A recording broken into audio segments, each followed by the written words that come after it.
UTL solar solar लावणार आणि सबसिडीही मिळवून देणार।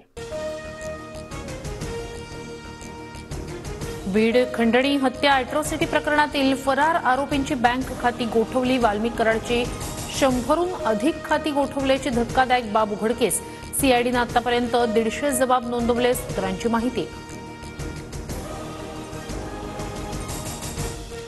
बीड हत्येप्रकरणी संशयित आरोपी वाल्मिक कराड पोलिसांसमोर शरण येण्याची शक्यता। शोधासाठी सीआयडीचे अप्पर पोलीस महासंचालक प्रशांत बोरुडे पुण्यात। फरार आरोपींच्या निकटवर्तीयांची चौकशी।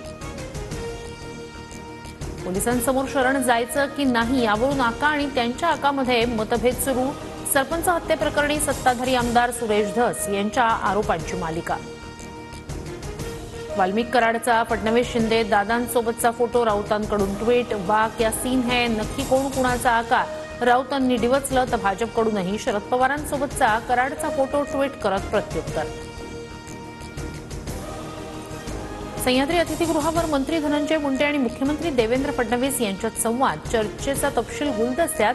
100 दिवसांच्या रोडमॅपच्या आढावा बैठकीत मुंडे उपस्थित। बीड सरपंच हत्येप्रकरणी 2 तारखेपर्यंत आरोपींना अटक न झाल्यास उपोषण करणार। पोलीस अधीक्षकांच्या भेटीनंतर खासदार बजरंग सोनवणे यांचा इशारा। बीडमधील शस्त्र परवान्यांची तपासणी सुरू। विनाकारण शस्त्र दाखवणाऱ्यांवर गुन्हे दाखल करणार। गरज नसलेले शस्त्र परवाने रद्द होणार। पोलीस अधीक्षक नवनीत कावत यांचा इशारा। संतोष देशमुखांचे बंधू धनंजय देशमुख यांचीही सीआयडीकडून चौकशी।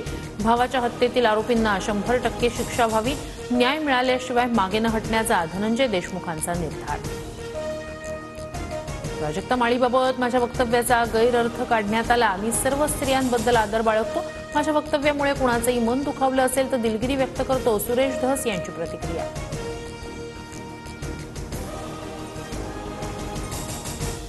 पोलिसांच्या मारहाणीमुळेच सोमनाथचा मृत्यू। केंद्रीय मंत्री रामदास आठवले यांचा मोठा आरोप। दोषी पोलिसांवर कारवाई करण्याची मागणी। आरपीआय पक्षाकडून सूर्यवंशी कुटुंबियांना 5 लाखांची मदत जाहीर। मुंबईतील हवा प्रदूषण रोखण्यासाठी बांधकाम बंदची नोटीस। खाजगीच नाही तर मनपाचेही काम बंद करण्याच्या सूचना। अन्यथा अजामीनपात्र गुन्हा दाखल होणार। महापालिका आयुक्त भूषण गगराणींचा इशारा। पर्यटकांच्या गर्दीनं समुद्रकिनारे गजबजले। नववर्षाच्या स्वागतासाठी पर्यटन नगरीत मोठी गर्दी। सर्व बंगले, हॉटेल, लॉजचं बुकिंग फुल। बिहार लोकसेवा आयोगाच्या पेपरफुटीवरून घमासान। फेरपरीक्षेच्या मागणीसाठी आंदोलन करणाऱ्या विद्यार्थ्यांवर तुफान लाठीचार्ज। नितीश कुमार सरकारवर टीका। इस्रोनं रचला इतिहास।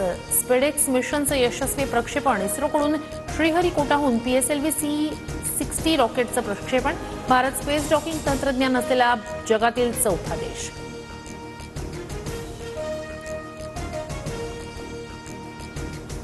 बॉर्डर गावस्कर ट्रॉफीत रोहित विराटची निराशाजनक कामगिरी। रोहितच्या 5 डावात अवघ्या 31 धावा तर विराटच्या 60 डावांमध्ये 167 धावा।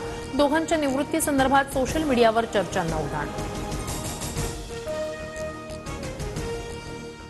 UTL सोलार सोलार लावणार आणि सबसिडीही मिळवून देणार।